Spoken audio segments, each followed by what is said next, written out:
Olá a todos, meu nome é Laender e sejam bem-vindos a mais um episódio do CuboCast, o podcast da Cubo 3, onde nós falamos sobre dados, carreira, tecnologia e outras casualidades. E hoje eu tô com um convidado aqui, que na realidade eu vou tomar liberdade, eu separei aqui, ó, um trechinho de uma música que ele gosta muito. Eu vou até tocar aqui, vocês vão saber qual que é. Eu vou colocar aqui rapidinho, vamos lá. Não. Não acredito. O cara que até falou, vocês já devem saber, o cara que é pagodeiro número 1 que eu conheço, mestre que tem mais de 1 milhão de alunos no LinkedIn, mais de 300 mil, 100 mil, 200 mil no YouTube? No YouTube, Alessandro Trovato, seja bem-vindo, meu amigo. Meu amigo, obrigado. Meu queridíssimo, eu sou muito seu fã, você sabe disso, te conheço já há muito tempo. O Trovato pra mim é quase da família já, né? E a brincadeira, tirando a brincadeira do pagode aqui, que eu sei que o Trovato é o único cara que eu conheço que tem uma tatuagem do Ed e do Excel. Exatamente. Né? Depois a gente vai dar um zoom, mostrar a tatuagem do Trovato aí, se vocês ficarem curiosos, né? Vamos fazer alguns spoilers aí. Trovato, cara, eu tenho, sei lá, 1 milhão de assuntos pra falar com o Trovato. É um cara que eu conheço já há algum tempo. A gente tá aí desde, sei lá, quando o YouTube era mato e ninguém falava de Excel, ninguém falava de nada. Na época do Conexel, né? Fala pra galera que não te conhece, se apresenta aí, fala quem é o Alessandro Trovato, o que o Alessandro Trovato gosta de fazer, né? E por que ele tá com tanto cabelo branco assim? Será que é de tanto ensinar? Obrigado, meu amigo Laender. Obrigado mesmo por estar aqui. É uma honra estar aqui no seu podcast, na Cubo 3. Para mim é um momento... Eu tô até suando, tô nervoso, por incrível que pareça. O cara que tem mais familiaridade com a câmera. Inclusive, o Trovato é um cara que o nome virou verbo, né? Trovatar significa gravar milhões de vídeos, porque é o único cara que eu conheço que consegue gravar pelo menos 10 mil vídeos em um único dia. Nem tanto. Se eu começar a fazer reels e stories, com certeza. Mas obrigado mesmo, Lander, obrigado. Pra mim é uma honra estar aqui. Tirando essa parte do pagode, que com certeza ele deve ter maquinado isso há uma semana pelo menos para me trazer aqui no momento de abertura, mas eu agradeço de coração. Posso te dizer que é um dom ensinar, é um dom fazer aí o que nós gostamos de fazer, né? Ensinar, trazer um pouquinho de conhecimento. É um trabalho árduo, mas é muito divertido. Se não fosse por isso, eu não estaria aqui hoje com você, meu amigo. Época do Conexel, quando a gente se conheceu, acho que online, no primeiro evento que nós participamos juntos. Edição número 1, nós passamos praticamente todas. Edição número 1 do Conexel. Exato. Quem não sabe, o Conexel era o Congresso Nacional de Excel, que acontecia online, né? Exato. Quem organizava era o Johnny Lopes, né? Isso mesmo. Queridíssimo Johnny Lopes. E, cara, foi muito legal, conheci bastante gente, né? Vamos dizer assim, que a nossa comunidade de Excel, ela começou a se formar naquela, né? A nossa comunidade geral, que hoje não é só Excel, né? Hoje a gente fala de muitos outros assuntos. Verdade. Mas começou com Excel e começou a se formar naquela época, né? 2013, 2014, se não me engano. Não né? me pergunte de data, porque eu sou horrível com linha temporal, eu sou péssimo.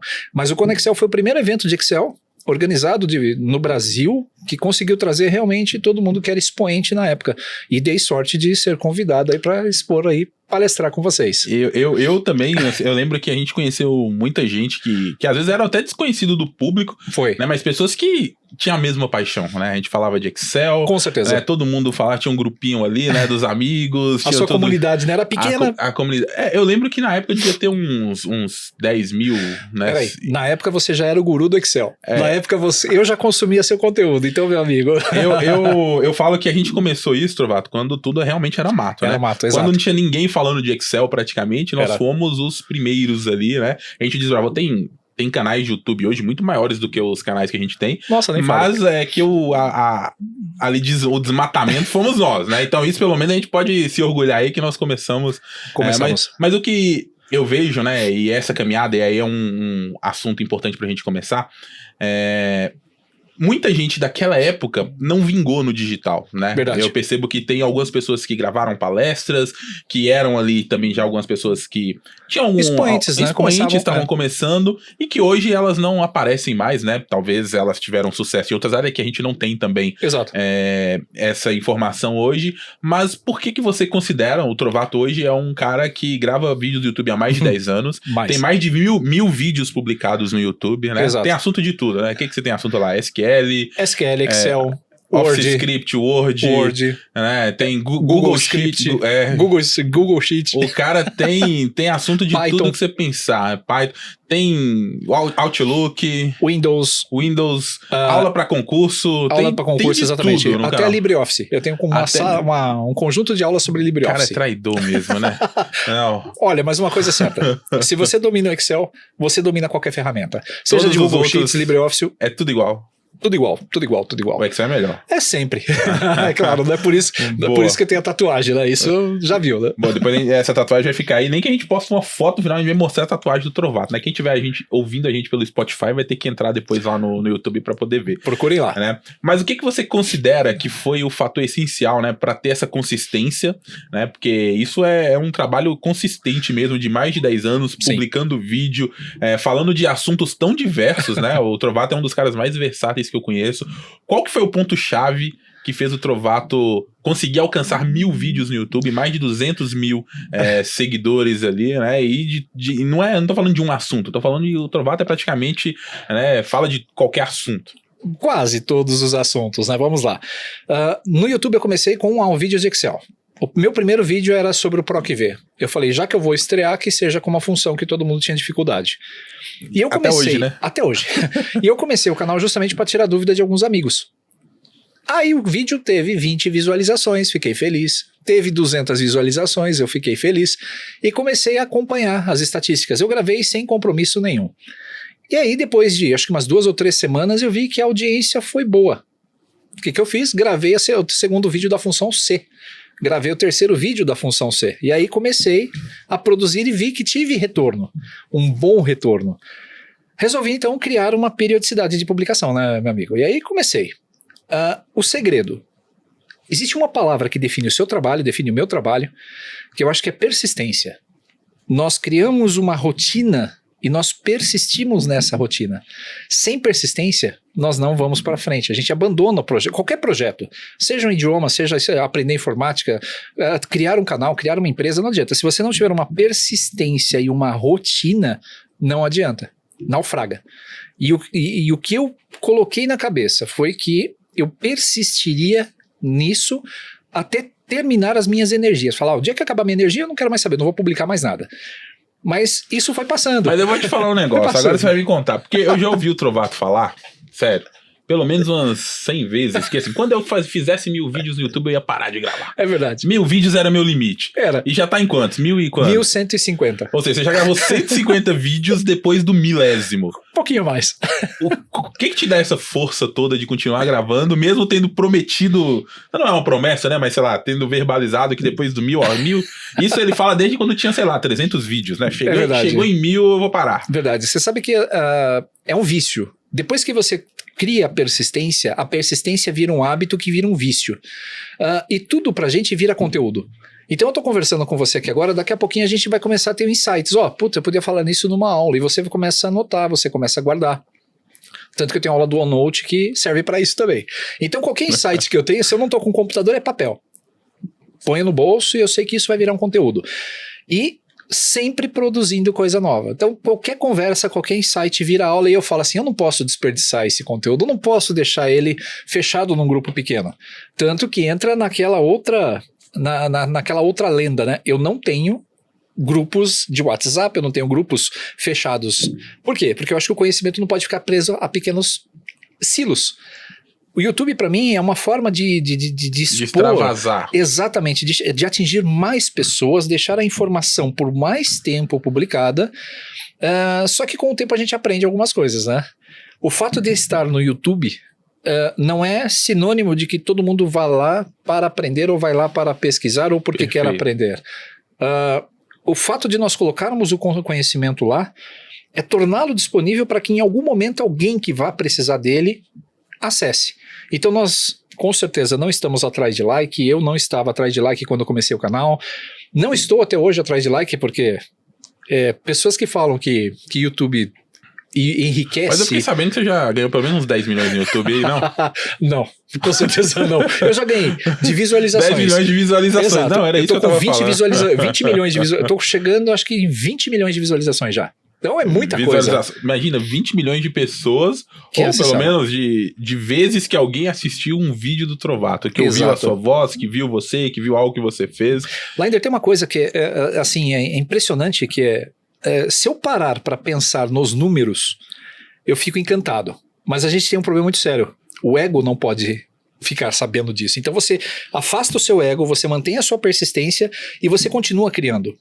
Por quê? Se você alimentar o seu ego, você vai querer ir atrás de like, vai querer atrás de fama, vai querer atrás de dinheiro, e isso não vem.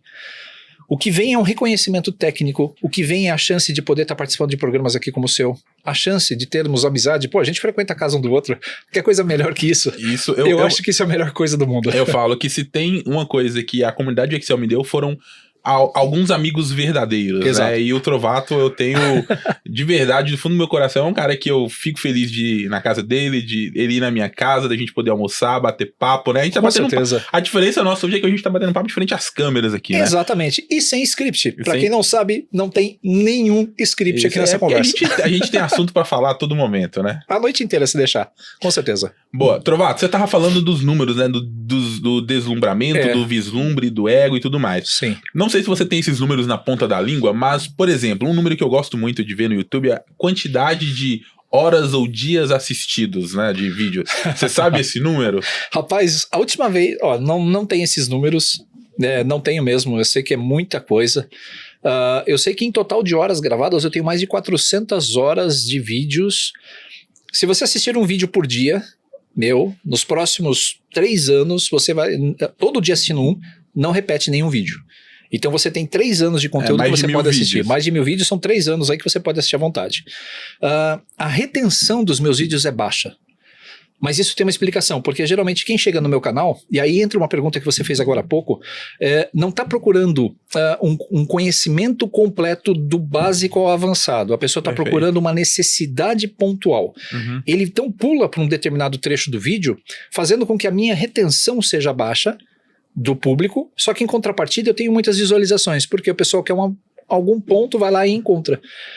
E aí meu canal começou como um canal de Excel, mas aí eu falei, como instrutor, eu trabalho já há quase 30 anos nessa área, não existe uma Os única cabelos brancos ferramenta estão aí pra provar, né? para provar isso, mas graças ao meu sobrinho estão mais pretos, aí isso depois é um assunto para É uma outra outra história. outro assunto. E aí o que acontece? Em um determinado momento, acho que quando eu tinha 60 ou 70 vídeos de Excel, eu resolvi mudar. Eu chaveei. Falei, meu canal não é um canal de Excel, porque tinha muita gente fazendo isso. Meu canal é um canal de conhecimento. Então é isso que é o meu mote. Então eu não trabalho com um canal de vídeos de Excel, porque, cara, hoje todo mundo tem, muita gente tem.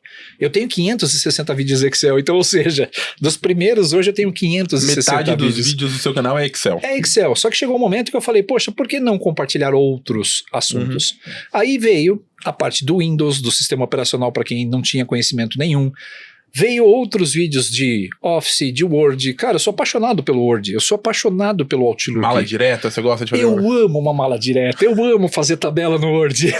Só que É acontece... que hoje em dia o pessoal manda muito a mala direta, é tudo online, né, praticamente. Então, é online, só que o que acontece? O pessoal usa o Office para mandar a mala direta e entra na lista de spam, porque não tem volume suficiente, não é uma ferramenta de e-mail marketing, mas é uma ferramenta que permite para uma empresa fazer a sua comunicação escrita e online de forma não física, né? Virtual. Virtual mesmo, Virtual. com os E colaboradores. eu amo uma internos. mala direta, cara. Mala direta para etiqueta, para envelope, para carta, para o que você imaginar eu faço mala Configurar direta. aquela etiqueta Pimaco. sei lá. Adoro.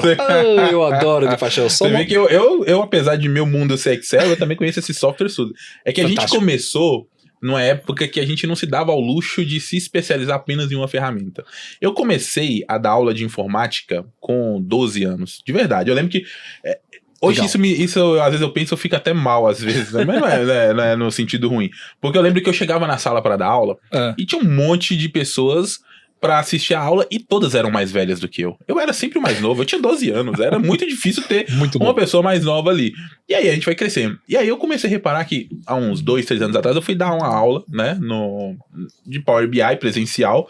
E aí eu entrei na turma e tinha uma menina de 18 anos. E eu falei, caramba, eu já não sou mais o mais novo, né? Agora tem várias pessoas mais novas, né? A gente vai passando o tempo. Exato. Só que isso vai dando a gente experiência. Lá atrás, quando a gente começou, a gente dava aula de tudo. Eu lembro que eu era professor numa escola de informática que eu ensinava desde o Windows até o cara programar em Delphi. Nossa, né? lembro. Então isso deu uma versatilidade muito grande de conhecimento dentro da área de tecnologia, vamos Exato. dizer assim. Imagino que com você tenha sido da mesma forma, né? Sim. O Trovato aconteceu que ele aprendeu desde o Windows a configurar. Cara, eu lembro de configurar o Windows Server, né? E hoje a gente tem tudo na nuvem, tudo online, né? O que você considera, assim, desse aprendizado e por que ter essa versatilidade é uma característica boa, né, para um profissional que muitas vezes, né, hoje a gente tá falando muito de uma era de especialistas. Exato. Mas tem também os generalistas, né? É o cara que às vezes ele não sabe tão profundamente uma ferramenta, Sim. mas que ele sabe um monte de outras ferramentas. E esse profissional também tem espaço no mercado? Tem, eu acho que tem sim, e eu sou um generalista, só que eu ao extremo, eu sou um hard generalista. Imagina o seguinte, a minha formação de ensino médio é ensino técnico. Eu comecei a trabalhar com informática com, acho que 17 anos, quando eu comecei a dar suporte numa empresa na área de redes. Então eu comecei a dar manutenção no computador, viram que eu tinha jeito, me levaram para um cargo de gerenciamento de redes. Na época eu trabalhava com rede Novell. Eu comecei a trabalhar no Windows com Windows 3.1. O Excel, a primeira versão que eu usei foi a 2.0 e eu usava o Works na empresa. Você tá quase igual o Benito aí, o dinossauro, eu e o Benito, cara, a gente tá na categoria dinossauro da tecnologia. Só que acontece, eu não fiquei preso na tecnologia. A rede me deu uma visão na época fantástica, porque a Novell dominava o mercado e eu tirei 2 certificações da Novell. Eu tinha 18 anos. Depois disso, eu comecei a trabalhar numa loja de informática. Ou seja, havia um monte de coisa numa época que a PC Magazine era a nossa fonte de informação. Não tinha Google, YouTube, não tinha né? nada. O micro era o 486, O pessoal 586. hoje tá numa época boa de abundância de informação, Rapaz, né? E às vezes até reclama, né? Ah, não acho o que eu preciso. Com certeza. Não. E isso, o que acontece?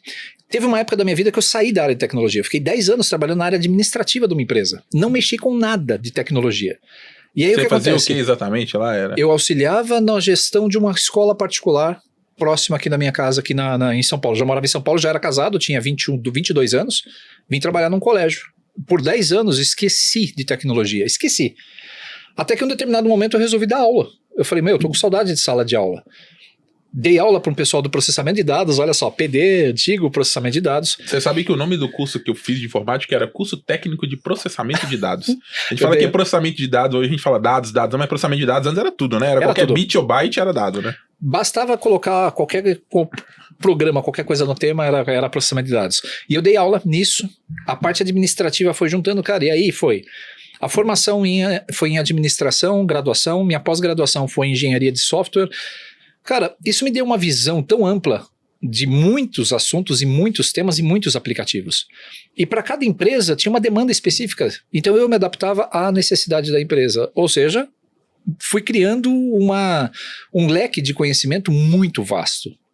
E isso começou a se encaixar. Depois dos meus 40 anos, 45 anos, cara, as coisas começaram a se encaixar. E aí... entrou o canal no YouTube, entrou depois, em 2018, o prêmio MVP, entrou lá o LinkedIn, que me encontrou pelo YouTube. Inclusive, você no LinkedIn, você tem mais de 200 mil seguidores no YouTube, né? No YouTube, mas no LinkedIn você tem mais de 1 milhão de alunos, né? 1 milhão de alunos. Gente, né? É muita gente. Tenho 34 cursos. Se eu não me engano, eu ainda sou o produtor de conteúdo que mais tem cursos lá, brasileiro, né? Na biblioteca brasileira são, se não me engano, são 600 cursos lá. Eu tenho 34 cursos publicados, cursos que vão de PowerPoint, inclusive comecei a produzir por Excel, depois de muito tempo. Os primeiros conteúdos que você produziu nem eram de Excel, né? Você falou de PowerPoint, já falou de Word. Outlook, Word, tudo isso. Mas hoje o curso seu que mais tem alunos é um curso de Excel e de tabelas dinâmicas. Exatamente, tem 560 ou 570 mil alunos numa única turma. É muito legal, cara. Não dá pra mensurar quanta gente é isso. Quando eu tava te perguntando sobre a quantidade de horas no YouTube, né? Por que eu gosto muito dessa métrica? Porque eu costumo dizer que a gente meio que se torna imortal quando a gente compartilha o conhecimento, principalmente esse conhecimento gravado, que é o YouTube, né? É verdade. Por que eu falei da quantidade de horas? Você falou que você tem mais de 400 horas de vídeo gravado. Bem mais. Mas se você colocar que cada pessoa que assistiu seus vídeos, assistiu pelo menos uma vez e assistiu completo, né? Sim. Imagina que são mais de 20 milhões de visualizações vezes essas 400 horas. É muita coisa. Quantas vidas do Trovato tem, né, nesse conteúdo criado? Você parar pra pensar. Isso é muitos anos. Eu tenho certeza que se a gente pegar esses 20 milhões vezes 400 horas, né? Ou se dividir por 200 horas, metade disso, né? Ou 33 horas, sei lá, o que seja, já vai dar muita visualização, né? Então é muitos e muitos anos de visualização se a gente pegasse cada um e empilhasse, né, essas visualizações. Sem dúvida. Então, assim, em 400 horas de produção de conteúdo do Trovato, ele já produziu, talvez, eu acredito que décadas de conteúdo, né? Décadas de conteúdo que já foram consumidas. Sim. E isso, pra mim, é uma coisa que realmente é uma informação grandiosa, né? Eu falo, cara, isso é sensacional. Você parar pra pensar que todas as pessoas que já assistiram um vídeo do Trovato, que já ouviram algo do Trovato, por isso até que eu fiz a brincadeira de quando a gente falou, né, que trovatar era um verbo. Trovato é o cara que eu conheço que espirra, sai 3 vídeos, né? E cara, isso é muito incrível pra mim. Então, assim, eu sou muito, muito fã seu mesmo, né? Eu já sempre falei isso.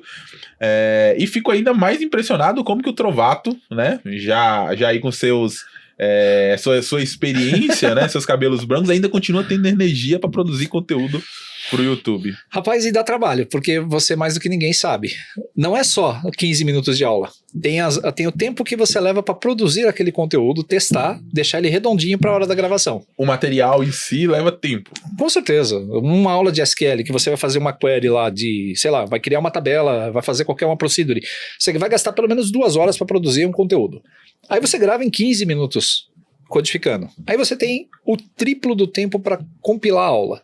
E aí você gasta mais pelo menos 1 ou 2 vezes o tempo do vídeo para divulgar esse material. E, cara, quando você coloca na ponta do lápis, eu falo pra Márcia, né? Cada vez que eu faço um vídeo, eu falo pra ela, eu vou subir pra gravar. Cara, é 1 hora e meia que eu fico lá na minha sala. E o vídeo gravando. tem 10 minutos no final, 10 minutos, né? no máximo 12, 15. No maior vídeo aí, hoje tem 20 minutos. Então é muito, muito cansativo. E isso é um exercício.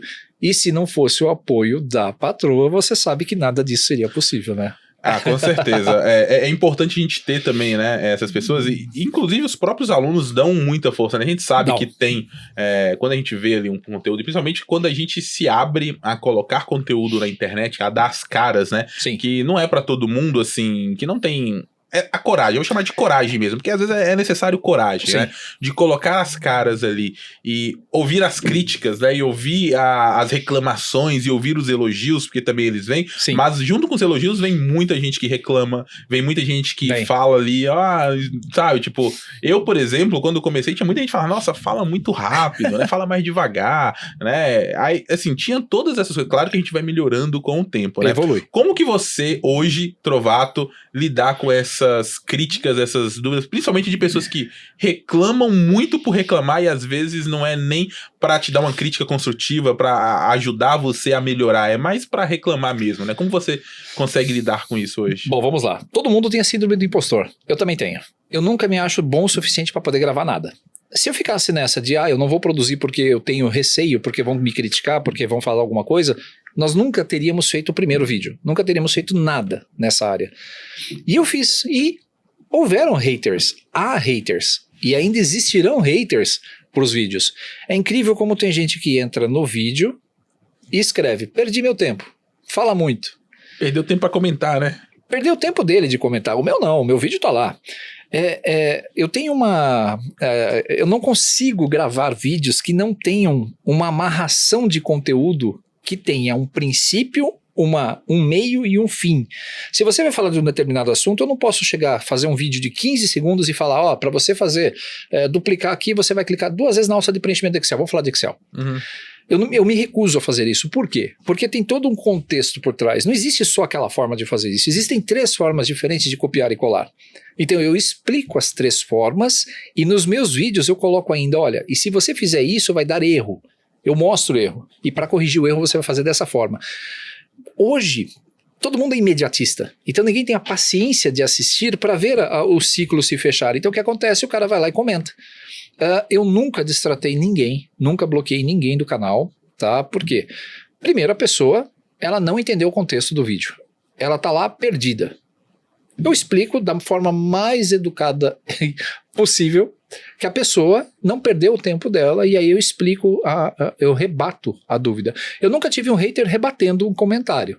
Eles sempre vão lá, deixam um comentário, eu respondo e fica que por aí. Geralmente nem volta mesmo, não né? Volta. Só foi ali só pra...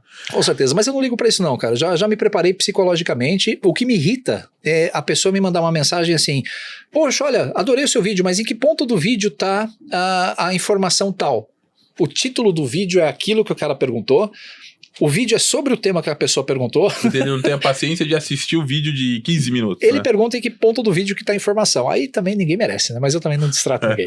Aí ninguém merece. Bom, Trovato, tem uma história, né? Uma palestra que você fez no Excel Weekend, né? A gente já participou de alguns eventos, né? Vários. Já fizemos o Conexel que a gente já falou, já fizemos algumas palestras, alguns Excel Weekends, né? Do Cristiano Galvão. O evento da Microsoft, que a gente foi o primeiro. Fomos os primeiros criadores de conteúdo a participar do 365 Creators, Exatamente, né? Nós somos os primeiros. Os pioneiros, né? Nem sei se tiveram muitos outros depois, né? Ou talvez uma outra turma, não lembro. Mas, se eu não me engano, teve uma segunda turma e morreu o projeto. Mas eram criadores de conteúdos que falavam, né? Disso, então a gente já teve alguns conteúdos. E teve um, né, que eu quero te perguntar, que é da vaca. Você lembra da vaca? A vaca do Trovato. A vaca do Trovato. Que história é essa da vaca do Trovato? Fala pro pessoal que não sabe o que é a vaca do Trovato, né? Muito Porque depois da vaca do Trovato, eu tenho certeza que a galera vai aprender melhor. Vai, né? Não tenha dúvida. O que é a vaca do Trovato? Bom, vamos lá. Hoje, Lander, o que a gente tem? Nós temos uma leva de alunos e alunas que estão frustrados, tá? Ponto. Todo mundo quer aprender assim, no estalar de dedos, alguma coisa. Seja um idioma, seja Excel, seja Power BI, seja Word, Outlook, qualquer coisa.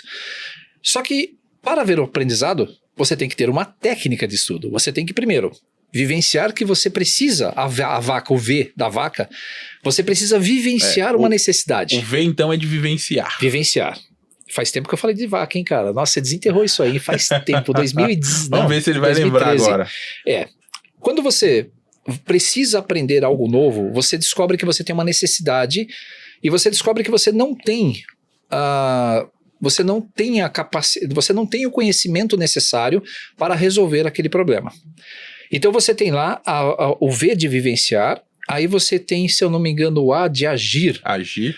Onde você vai buscar conhecimento atrás disso. O C, se eu não me engano, é conceituar.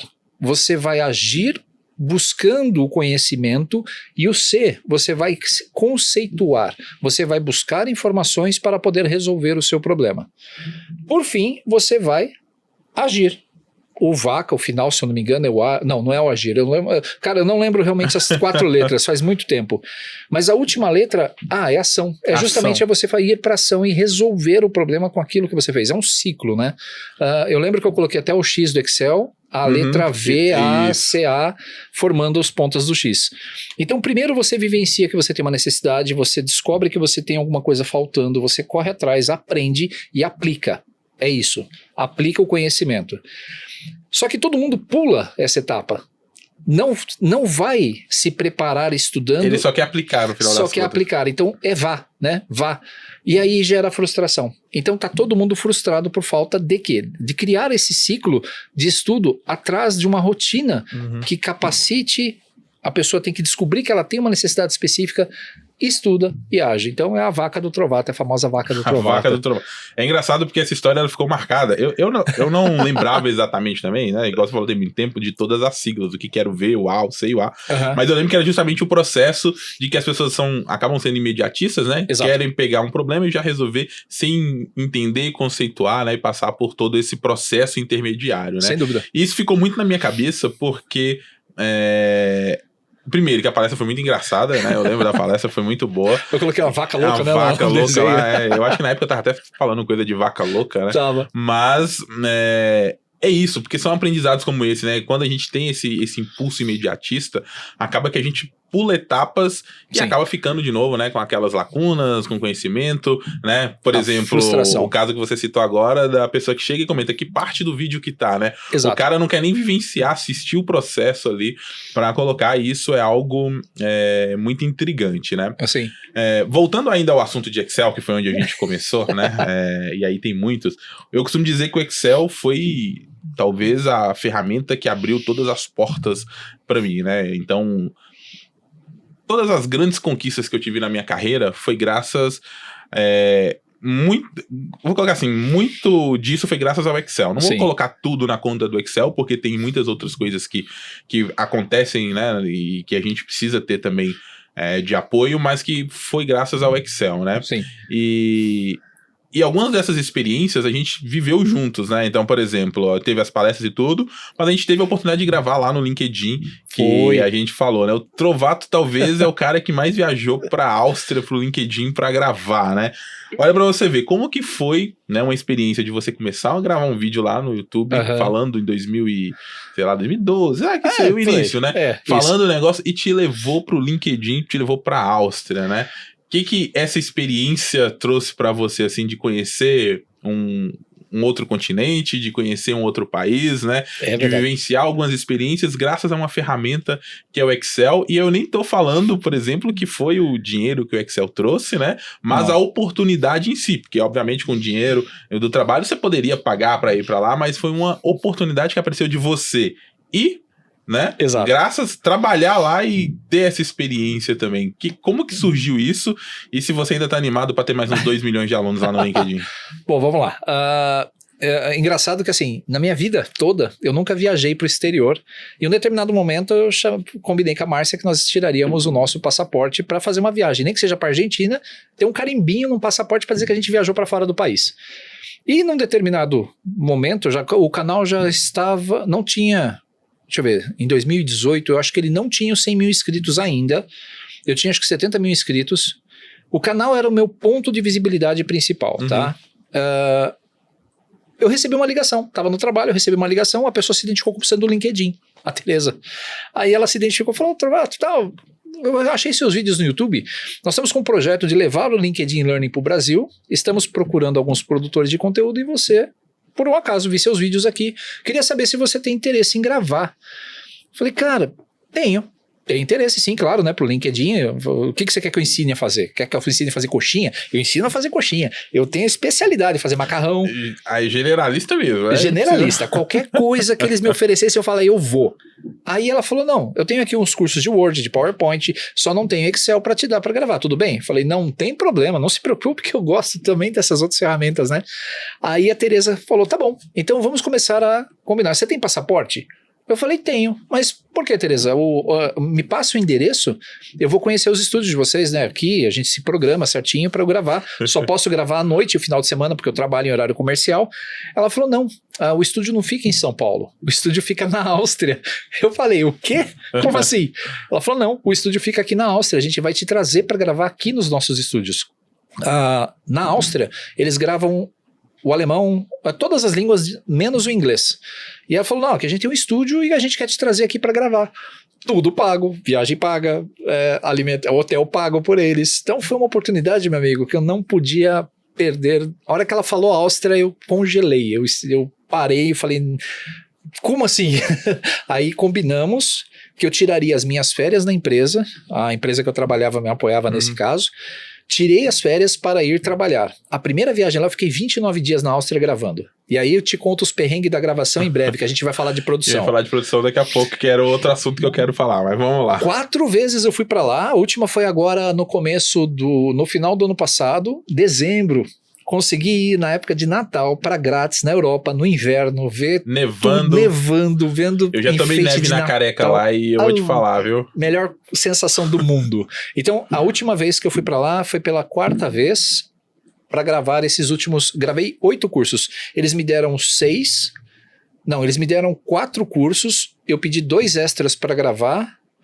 Terminei o prazo, pedi mais 2. Você não estava nem satisfeito em gravar o que já tinha, ainda pediu mais curso. Não, porque a gente vai falar da produção. Eu consegui gravar num tempo muito recorde. Depois a gente fala de números de gravação e você vai ver que o negócio é muito punk. E aí eu consegui ficar com quase uma semana livre lá de tempo, porque eu consegui antecipar tantas gravações que eu consegui fazer um pouco de turismo lá com a Márcia. Ela foi dessa última vez comigo também, aproveitou. É impressionante, né? Você tinha uma quantidade de cursos, você gravou todos os cursos, pediu mais curso e ainda sobrou uma semana de passear. O diretor lá mandou eu embora, falou, vai passear, vai andar, vai se divertir, porque nos últimos 4 viagens que eu fiz pra lá, nos últimos anos, né, de gravação, eu tiro minhas férias aqui no Brasil pra ir trabalhar lá, e eu fico de 12 a 14 horas dentro de uma cabine que você conhece, aquela cabine de 1,5 metro de tamanho. E aquela cabine, eu confessar pra você, as primeiras vezes que eu estive ela me intimidou um pouco, porque eu não tava acostumado, geralmente a gente grava em casa, tá no ambiente, né, e eu lembro que foi um pouco frustrante pra mim, né? Porque o processo de gravação do LinkedIn, é extremo, né, e a gente já vai entrar agora, ele é um pouco diferente do processo de gravação que a gente tem aqui na nossa produção pro YouTube, pros cursos que a gente tem, né? Lá tem algumas regras que a gente tem que seguir,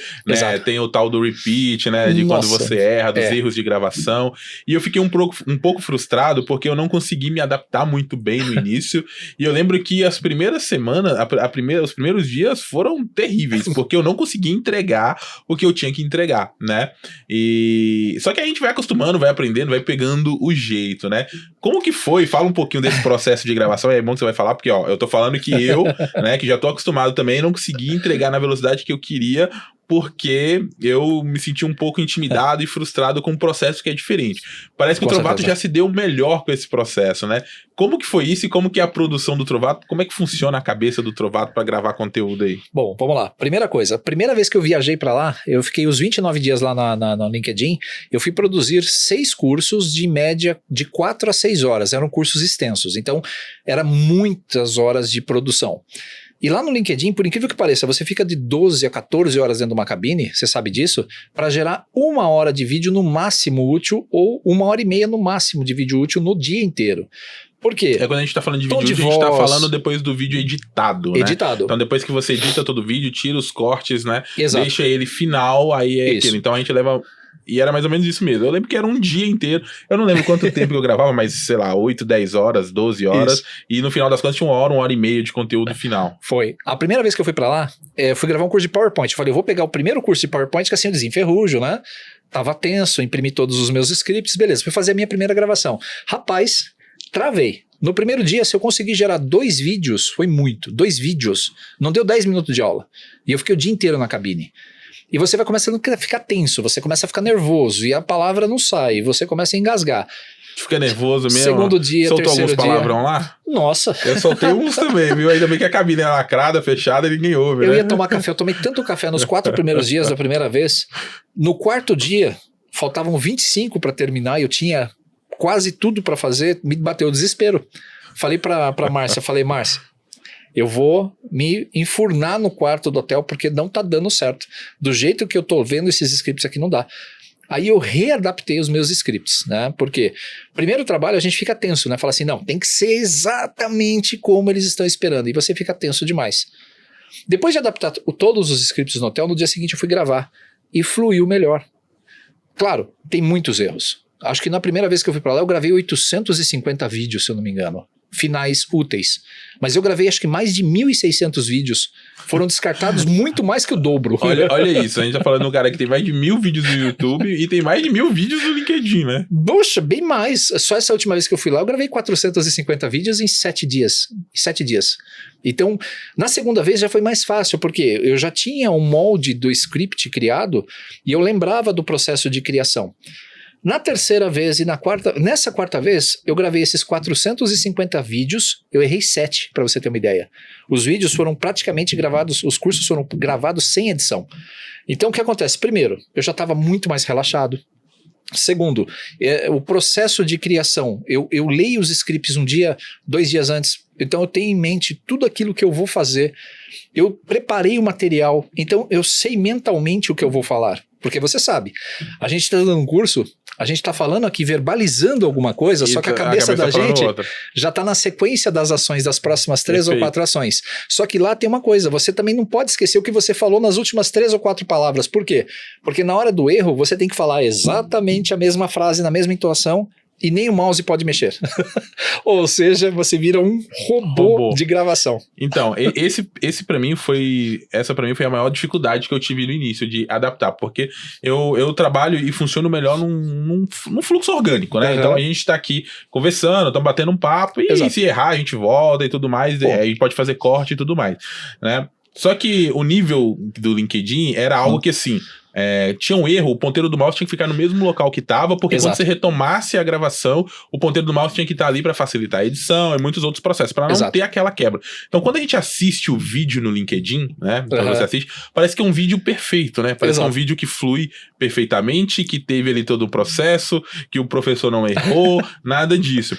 Mas a grande verdade é que quando a gente tá gravando esses vídeos, a gente passa por uns perrengues, né? Primeiro, tem até uns scripts, não sei se hoje ainda tem, mas tinha uma tecla de atalho que você apertava para voltar o mouse para a posição, quando você apertava para regravar ele voltava. As teclas de atalho de gravação. Tinha algumas teclas, mas a entonação que você falou, né, e a gravação, porque tinha, além dos videos path, né, das correções, tinha os audio paths também. Então depois... Esses são tristes. Depois que todo vídeo ele é corrigido, né, que ele passa por uma revisão, né, de um profissional lá dentro do LinkedIn, ele vem apontuando, olha, por exemplo, aqui teve erro de concordância na fala, plural. Aqui falou o plural errado, ou sei lá, por exemplo, acontecia, às vezes igual você falou, às vezes você tá falando uma coisa pensando outra, então às vezes fala assim, eu clico na célula e tem o número 80 lá e eu falei 100, exemplo, né, e aí tem essas correções todas pra fazer, né, e aí o que acontecia era, eu chegava, nossa, gravei 80 vídeos, né? Gravei 10 vídeos, 50 vídeos que seja. Nossa, hoje foi muito produtivo, né? E aí você sai, vai pro hotel, né? Vai descansar, você chega no outro dia, tem 50 audio paths pra você fazer, né? Dos vídeos que você gravou. E aí você tem que voltar corrigindo. E ali, além de você refalar a frase, você tinha que falar em entonações diferentes. Então você repetia a mesma frase várias vezes em entonações diferentes, né? E esse é um processo que eu não estava muito acostumado. Então isso foi meio estressante, né? Sim. No final, vale a pena, você vê ali o custo todo produzido, né? Tem um resultado legal, mas é um processo que a gente está não muito acostumado com ele, né? Principalmente para quem cria vídeo pro YouTube, você erra, você fala ali mesmo, né? Para quem faz live, não tem esse negócio de corrigir. Exato. Né? E você teve essa dificuldade também, né? Porque você foi melhorando aí, né? Você passou por isso. E depois, e hoje, né? Depois, como que você lidou com isso? E hoje, como que é? Se hoje você já não erra mais, você grava os vídeos direto, one take, vambora. Não, hoje eu não erro. Aliás, errar eu erro. Só que eu tenho a premissa do seguinte: se eu estou gravando uma aula e eu errei até um determinado período do tempo, se eu errei naquele trechinho de tempo, eu paro, jogo o vídeo fora e começo outro.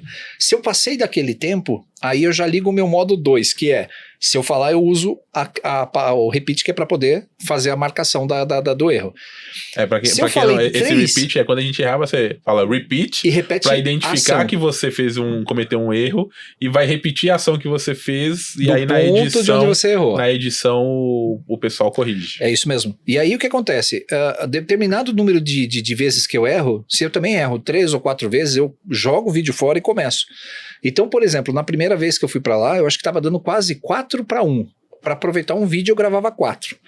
Então foi diminuindo essa marca. Dessa vez, cara, eu errei, eu tive que fazer 7 áudios patch só, e eu acho que eu não gravei mais do que 100 vídeos necessários daquilo que eu tinha que gravar lá. Então, a prática traz a perfeição. A prática da gente gravar para o YouTube nos dá uma maturidade para poder falar corretamente, na sequência que nós planejamos, a ação que esperávamos que acontecesse. Lá é uma surpresa porque você está em outro ambiente, você está num ambiente que não é sua máquina, você está usando um estúdio, uma cabine. Você está num país diferente, numa cabine isolada acusticamente. Eu lembro que eu ficava ali naquela cabine muito tempo, o meu ouvido começava a ficar ouvindo o zumbido, porque não tinha áudio lá dentro. Então você ficava aquilo, parecia que você estava num lugar totalmente isolado, daqui a pouco eu começava a ficar ouvindo um zumbido no meu ouvido. Né? Então você está num computador diferente, num país diferente, né? Língua diferente, porque as pessoas lá falam, apesar que a gente tem, né, algumas pessoas que falam língua diferente, diferente, Sim. cultura diferente. Eu lembro que eu passei um perrengue com alemão, né? Porque eu vou te falar, as placas do lugar, tudo alemão, né? Não era nem um inglesinho ali pra facilitar a vida. E eu acho que tudo isso influencia, né? Sim, E esses perrengues, eles são importantes pra desenvolver, né? Sim.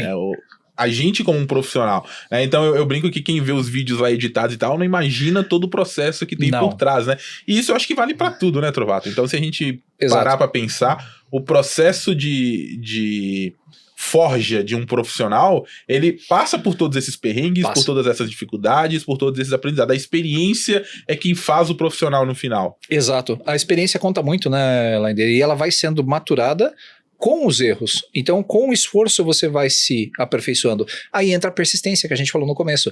Se você não persistir e desistir, você nunca vai ser bom em nada. Então persista, persista, persista até atingir um ponto, não de perfeição, porque não existe perfeição em nenhum trabalho. Não existe perfeição em gravar um vídeo, não existe perfeição em escrever um livro. Você escrever um livro, você sabe, você passa por quantos revisores até o livro chegar lá na prateleira. Então não adianta. E lá, assim, os bastidores, eu chupei, nessa última viagem lá que eu fiquei uma semana trabalhando, eu chupei acho que quase 3 caixas de pastilha. Isso foi outro ponto. A voz no final do dia, pastilha... às vezes você quer falar e já não sai mais voz. Não sai. Porque quando a gente tá produzindo aqui, a gente tá produzindo e aí depois você descansa lá, não. Você tem um prazo, você tem uma quantidade gigantesca de vidro de vídeos. E o pessoal vai lá ouvir a sua gravação, eles vão lá escondidinho na cabine, põe o fone do outro lado. Eu vou te confessar, eu lembro que quando a Tereza chegava, colocava o headset, que eu via ela lá, aí que eu travava mesmo. Deixa eu te contar uma que eu lembrei agora. Na primeira viagem que eu fui gravar o curso de PowerPoint, e ela vira e mexe, ela fazia isso, eu só ficava de olho, né? E aí, numa dessas vezes, eu tava explicando o pincel de formatação do PowerPoint. Cara, pincel de formatação não, o conta-gotas. Uhum.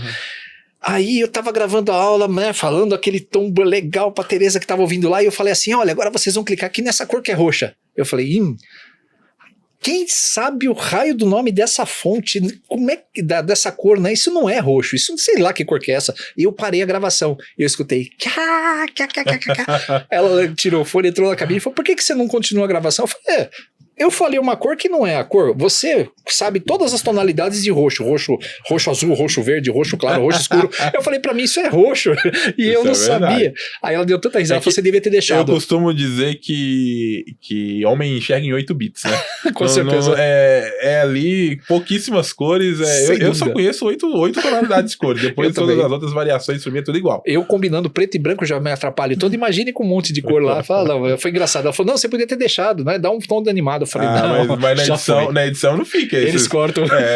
Porque se você pegar o curso, ela é muito formal, né? Não tem essas brincadeiras. Demais. Não tem esse tipo de humor que a gente faz.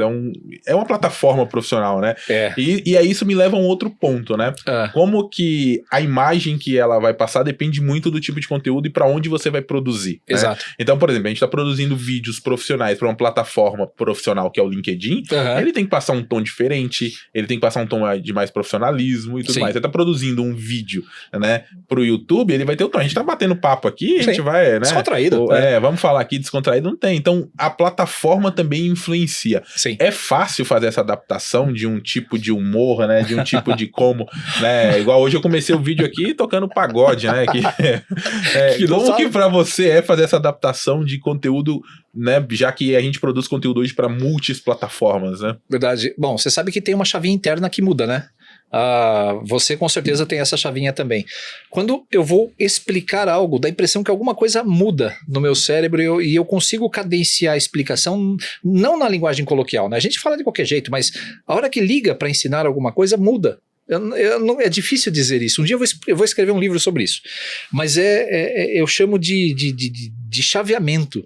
Então, quando eu estou gravando por YouTube, eu sei que eu tenho uma flexibilidade um pouco melhor, então eu posso dar uma relaxada, eu posso cometer uma gafe, então eu posso errar um português, porque meu português às vezes vem palavras que eu tenho ódio, que eu sei que aquela palavra se chama célula, eu chamo de cédula. Eu falo algum plural, você vai selecionar células, não sai o S. Então, a gente se blinda nesse caso e fala assim, não, a gente corrige. Nós vai, não... Aí não afeta, mas quando você vai fazer um trabalho diferente, uma palestra, quando você vai gravar alguma coisa para uma outra empresa com um nível, como a gente está aqui, né? Então não dá para cometer as mesmas falhas, então você se policia melhor.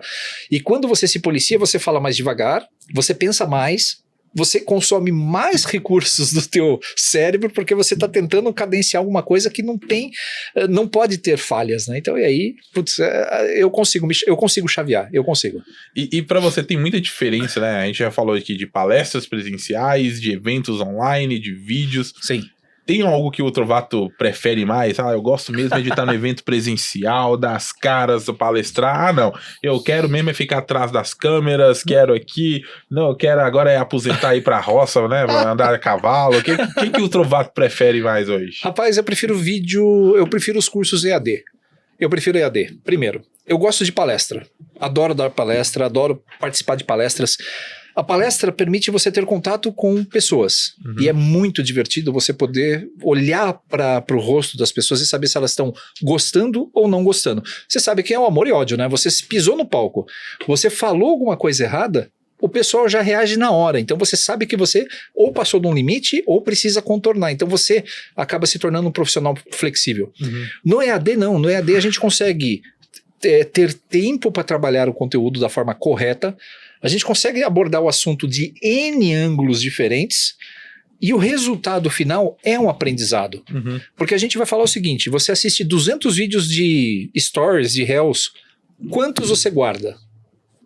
Eu não guardo nenhum. Eu também não. E eu não consigo, eu sei que eu vi alguma coisa legal que alguém me mostrou, mas eu não consigo criar um catálogo dessas coisas para consultar no futuro. Então eu não consigo. Mas isso hoje tem muito a ver com a plataforma, né? A plataforma. Tem. Por mais que você salva, os rios dá pra gente salvar ali, né? Clicar e salvar.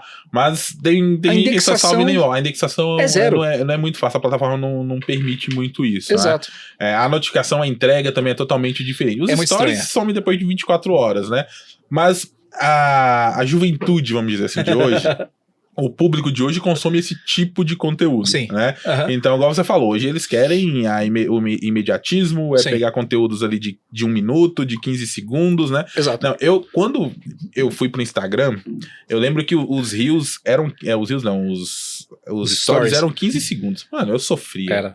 Hoje você pode falar 1 minuto, né? Já dá uma ajuda. Mas eu lembro que esses 15 segundos eu tentava gravar e aí eu não conseguia. Porque eu começava a pensar, já tinha acabado os meus 15 segundos. Exato. Né? E só que o público hoje quer esse tipo de conteúdo, né? Como que é ainda pra você lidar com isso se o Trovato fala assim, olha, ligou a chavezinha lá e falou assim, não quero saber, vou produzir conteúdo pros mais velhos mesmo, né? Esse pessoal que vai aí vai seguir outras pessoas, ou o Trovato ainda tem vamos dizer assim, o interesse, a necessidade, não necessidade, que não é necessidade a palavra, mas tem a vontade de que esse público também seja influenciado ou seja atingido aí pelos conhecimentos do Alessandro Trovato. Rapaz, eu tenho um problema muito sério com reels, com stories, com qualquer coisa que seja curta. Eu não consigo gostar. Eu não tenho... meu cérebro não está acostumado com isso. Eu sou um dinossauro, sou velho, e não consigo. Você não vai me ver fazendo dancinha no reels, você não vai... te convidar pra no fazer... reels é no inferno, né? Só se for, porque reels mesmo eu tô fora. Não vou fazer dancinha, a gente não vai fazer nada aqui nos bastidores, você pode esquecer, não vou fazer nada mesmo. Porque eu não consigo... eu vejo isso como um dano pro meu cérebro, pra você ter uma ideia. Eu pego de vez em quando o celular... Tô imaginando você agora fazendo as dancinhas do TikTok. Você tá louco, cara. Eu não consigo eu nem imagino. E aí eu pego meu celular, cara, se eu passei o dedo assim, mais do que 15 ou 20 vezes pra cima, meu cérebro ele já dá um alerta. Eu coloquei até um alarme no meu Instagram. Se passar de 15 minutos no dia... ele me dá um alerta, eu saio do Instagram, então eu fecho ele. E eu sei que quando eu começo a ficar distraído, que eu começo a rodar pra cima, cara, aquilo me dá uma sensação de inutilidade. Eu me sinto eu ia falar quase que escapou, mas pode falar. Eu me sinto um bosta, porque, cara, quando você rola... O Benito já abriu o primeiro episódio. Daí você imagina, a gente abriu as portas. O latim rústico saiu dele? Então tá bom. Cara, eu me sinto muito ruim, por quê? Existe o burnout, existe aquela dedicação, aquela estresse de trabalho. Cara, eu tô além do burnout, porque eu acho que aquele tempo que eu tô no celular, no Instagram, no Reels, eu tô improdutivo. E aí eu fico imaginando, porque para produzir um vídeo de 1 minuto, eu vou ter que fazer um preparo gigante de cenário, de iluminação, de dancinha. Cara, não dá, desisto. Eu prefiro sentar na minha cadeira, abrir o microfone e gravar uma aula tradicional, assiste quem quer, vai ficar lá disponível para quem quiser, não me importo, porque eu não consigo gostar dessas coisas, cara, de verdade, isso me irrita profundamente, de verdade. É interessante ver esse tipo de posicionamento, né, porque hoje o mundo digital, ele tá muito conectado, né, e hoje... para você fazer sucesso, fazer fama, que você já falou no início que não é o objetivo do Trovato. O Trovato, ele entrou nesse meio para compartilhar conhecimento, para distribuir conhecimento, Sim. né? Não é o seu ganha-pão principal, o Trovato tem o trabalho dele e tudo mais, né? Mas para fazer esse tipo de sucesso, esse tipo de conteúdo ele é necessário, né? Exato. Então é necessário fazer story, é necessário fazer não vou dizer as dancinhas, mas os vídeos curtos, né? É necessário, e junto com isso também a produção de conteúdo mais profundamente, sim, né? Sim. O que você acredita que esse tipo de conteúdo curto, né? A gente já falou disso aqui em outros episódios, né? E principalmente o Benito bateu muito nessa tecla da geração micro-ondas, né? Dos 15 segundos. Isso. Né? O que você acredita que isso pode estar causando, né, na cabeça dos nossos jovens, vamos dizer assim, principalmente com conteúdos rasos, né? Conteúdo simples, e também com o advento da inteligência artificial chegando, do chat GPT. Exato. Né, no seu ponto de vista, como que isso vai influenciar agora essa nossa nova geração? Isso vai fazer um estrago. Já está fazendo. Inclusive, o Benito já se atualizou, ele tá falando micro-ondas. Antigamente ele falava vídeo miojo, né? Então agora ele diminuiu o tempo. Não, ele até comentou, ele falou micro-ondas, miojo, que ele falou que miojo é marca patenteada, que agora tá falando miojo, ele tá falando então micro-ondas. Pó do miojo. O que acontece, meu amigo? A inteligência artificial OpenAI, o chat GPT, ele está sendo incorporado em tudo. Eu nem digo só o chat GPT. Todas as inteligências artificiais, principalmente a generativa, né? Que é aquela inteligência artificial capaz de gerar conteúdos. Exato. Né? Então a gente tá falando de geração de imagem, geração de áudio. Eu vi eu vi álbum de tipo, que você acredita que é o cantor que morreu, Exato. de Elvis Presley cantando música nova. E você fala, é o Elvis, não é outra pessoa, né? Você vê fotos do Papa, né? Vestido, né? Todo estilizado, casaco, e você fala, esse é o Papa, né? Então, eu acho que a inteligência artificial generativa como um todo, né? Não é só a gente falar de chat GPT. Sim. Isso tá causando estrago e vai causar um estrago, tá? Primeiro, o que já era imediatista, essa geração que é imediatista, ela vai delegar para uma inteligência artificial o pensar, o executar e o apresentar. Então o que acontece? Para você fazer alguma coisa antigamente, você tinha que ir pro vaca. Você tinha que vivenciar, você tinha que agir, conceituar e aplicar. Hoje não. Hoje você vai para um prompt e digita o que você quer. E a resposta sai. Só que ela não sai precisa. Eu precisei fazer algumas consultas recentemente agora de project, de scripts para o project, coisa um pouquinho mais avançada. Cara, ele deu 100% das respostas erradas. Porque ele não tinha aprendido aquilo que eu fui atrás e aprendi por conta. Então, hoje o que eu fiz, a inteligência artificial não conseguiu fazer. Só que o que acontece? Quando você não tem uma bagagem técnica suficiente, você não sabe avaliar se aquela resposta está certa ou não. Você vai Ctrl+C e Ctrl+V. Meu amigo, você precisa ter conhecimento de redação de texto, porque ele é repetitivo. Se você lê um texto gerado por inteligência artificial, ela tem uma estrutura básica, ela repete o nome do programa, o nome daquele assunto em todos os parágrafos. Redundância. Quando você olha, ele fala assim, em resumo. Se está escrito em resumo na frase, é sinal que aquilo ali veio de algum serviço pronto. E o que acontece é que você não vai ter capacidade o suficiente de interpretar se aquela resposta é válida ou não, e você vai tomar aquilo como lei. O que vai acontecer? Um monte de coisas erradas. Seja na área de tecnologia, seja em qualquer medicina, daqui a pouco nós vamos ter médico aí prescrevendo inteligência artificial incorporada às ferramentas do dia a dia.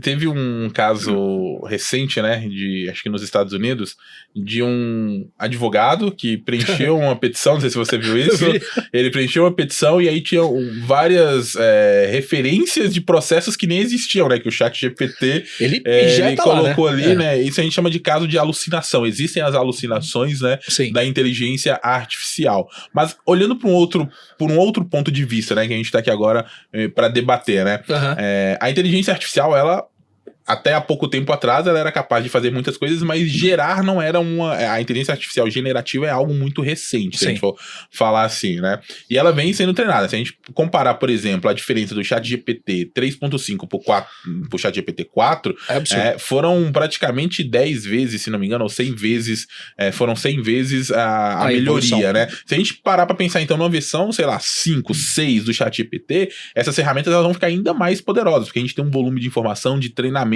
né, ali. Essas ferramentas, elas vão ser utilizadas, elas não poderiam ser utilizadas para consulta, por exemplo. Hoje em dia, a gente não precisa saber tudo, né? Eu brinco que se você conhece quem sabe, já é um bom caminho, né? É verdade. Mas aquilo que você não precisa saber e essa ferramenta te entregar isso, não seria uma ajuda para ganho de produtividade, para ganho de resposta mesmo, de resultado no dia a dia, né? Porque eu brinco que você falou, mandei um prompt lá e aí saiu um monte de respostas 100% erradas, né? Provavelmente porque nesse assunto específico a ferramenta não estava bem treinada, né? Exato. Mas o que eu sinto falta mesmo é que as pessoas, igual você falou, tem que saber de redação. Elas não sabem perguntar. Quantas perguntas, né? E eu não tô falando de ChatGPT. Você já recebeu, né? A gente fala assim, me ajuda com isso, aí o cara manda o texto e você não entende nada do que o cara falou. Eu não tô falando de inteligência processando, tô falando da gente mesmo processando, né? Exato. Então o cara manda, ele não sabe sintetizar o que ele quer, não sabe explicar o que ele quer, né? Eu já ignorei muitas mensagens que eu recebi de pedido de ajuda porque eu não conseguia nem entender, né, o contexto do que o cara queria, né?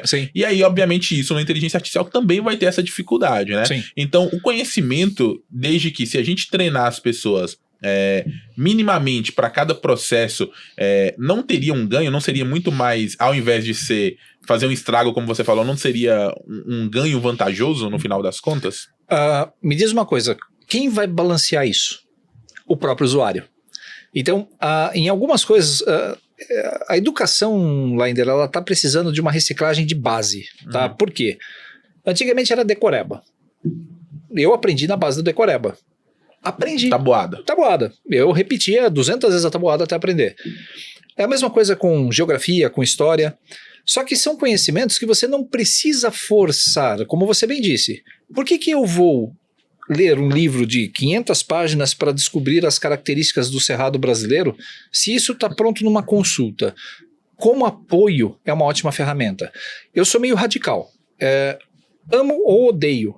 E por enquanto eu estou lá no meio do caminho, mas a inteligência artificial, se for usada de uma forma correta como apoio, que é o caso do Copilot, né? A Microsoft está colocando o Copilot como um apoio para o usuário. Copiloto, né? Não é como diz o Weber também falou no episódio, não é o autopilot, não é um piloto automático, né? Exato. Ele é um copiloto. Exato. Aí tudo bem. Por quê? Você não precisa saber a data da proclamação da República, você não precisa saber coisas muito específicas. Você pode ter uma ferramenta de apoio e a tecnologia está aí para apoiar isso.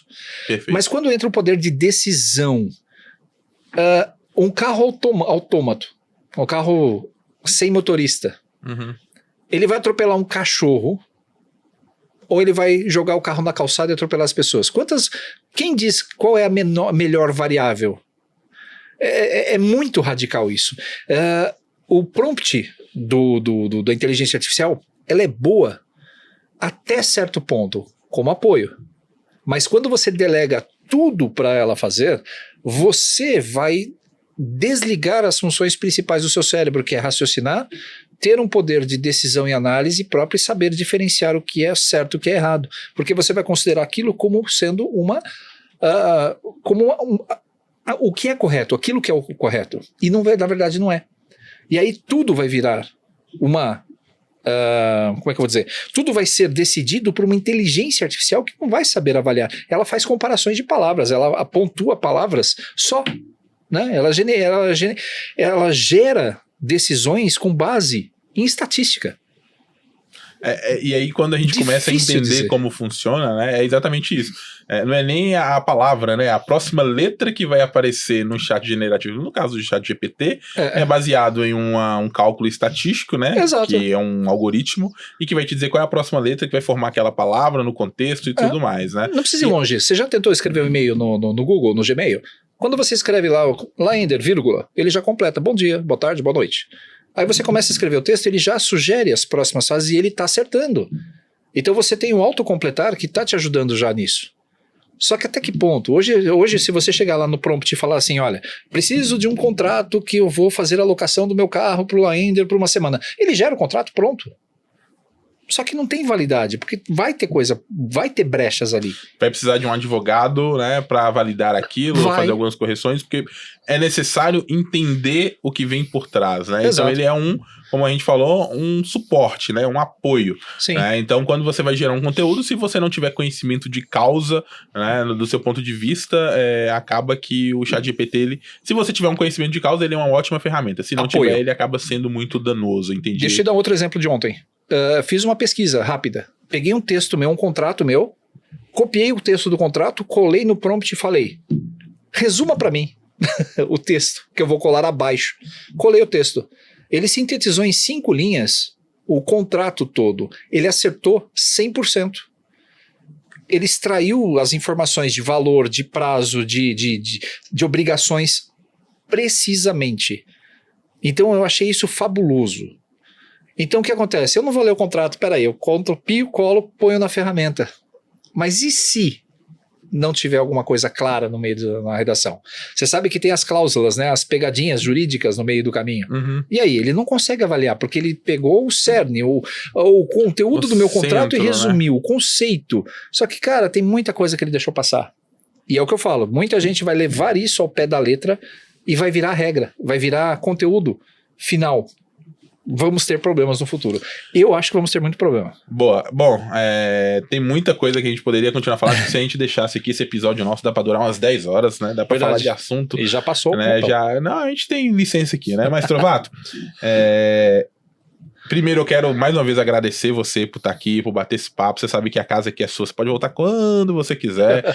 Pode ir lá em casa também, vamos tomar uns uísque, né? A gente tem muito assunto ainda para continuar falando, depois a gente grava também mais pessoal, né? Fechou. Mas eu queria te pedir, né, que você desse um conselho para quem está assistindo a gente, né, sobre aprendizado, sobre educação, né, sobre como que a experiência do Trovato pode ajudar elas e também, claro, deixar aberto o espaço aí para que você possa falar suas redes sociais, né? Falar onde que as pessoas podem te encontrar, provavelmente lá no Instagram, fazendo dancinha, né? No TikTok, né? Nem morto. Fala aí suas redes sociais pra galera também. Então deixa esse conselho aí. Tá joia. Bom, vou olhar para a câmera lá para deixar então bem claro para o pessoal.